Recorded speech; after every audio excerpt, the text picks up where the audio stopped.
hours and 52 minutes today. We're going to continue to have open phones, and we're simulcasting now at prisonplanet.tv. You're watching later on the web somewhere, like YouTube or Blip TV, or at prisonplanet.tv in the higher quality, where this originates from. You can always listen live 11 a.m. to 3 p.m. Central Standard Time, Monday through Friday. Webster Griffin Tarpley is joining us in the next hour. We're going to talk about eugenics, but also part two of that discussion we had last week, get into these town halls, the people on the edge of revolution. And remember, Tarpley is more of a big government interventionist, but he's against Obama and this healthcare, saying it's eugenics because he's a scholar, an economist, and a doctor of history, and he can break it down for you. So that is coming up. I never really covered this headline on air. It's up on Infowars.com. Headline, Disaster Recovery CEO characterizes Infowars as a group of crazies on flu pandemic. And I've since talked to him. This was just an audio clip we were sent of the conference.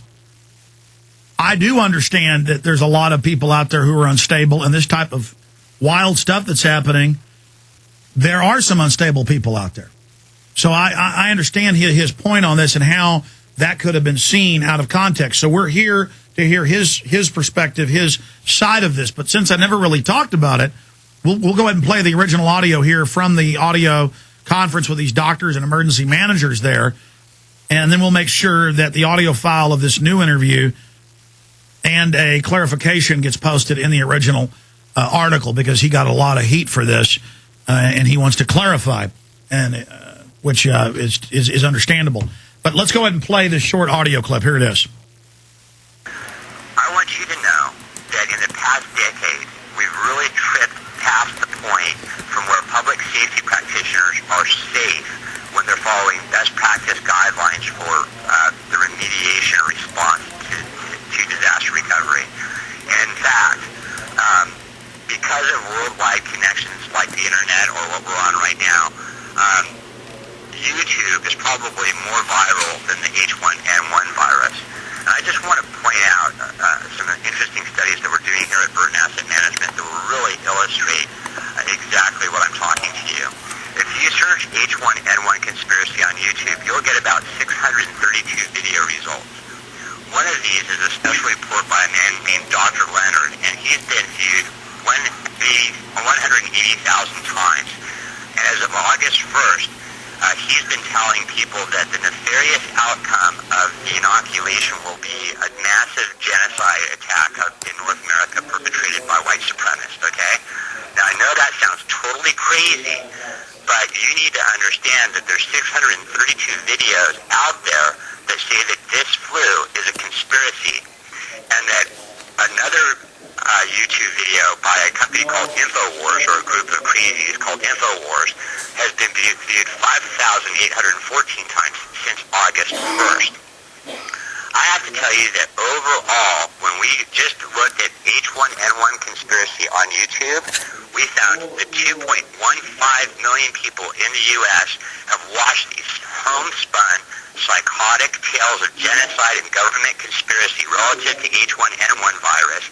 And I don't know how many of those 2.15 million people believe that that's what's happening, but what scares me is all you need is one psycho to believe that, and you're going to have a bigger problem on your hands in your workplace than what to do with sick people. There was only one Ted Wyszynski. There was only one Michael McVeigh. All right, it was Tim McVeigh, but let's go ahead and go to Kevin Burton, CEO of BAM, thinkbam.com.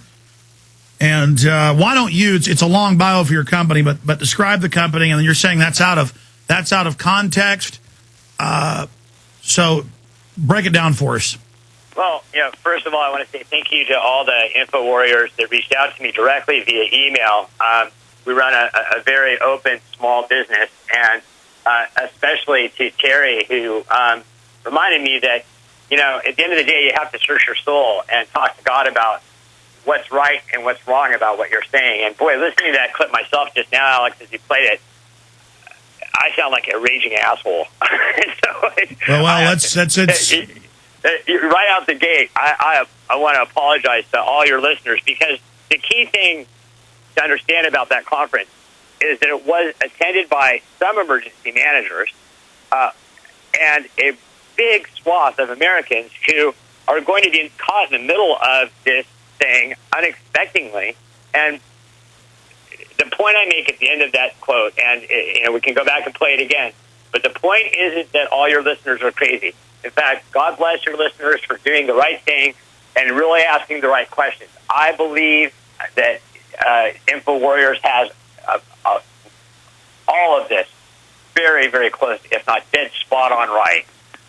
I personally wouldn't allow my daughter or my family to be forcibly inoculated against anything, and have been advised by people in the right positions to give such advice to steer clear of any type of inoculation against. Yeah, that's why the Fed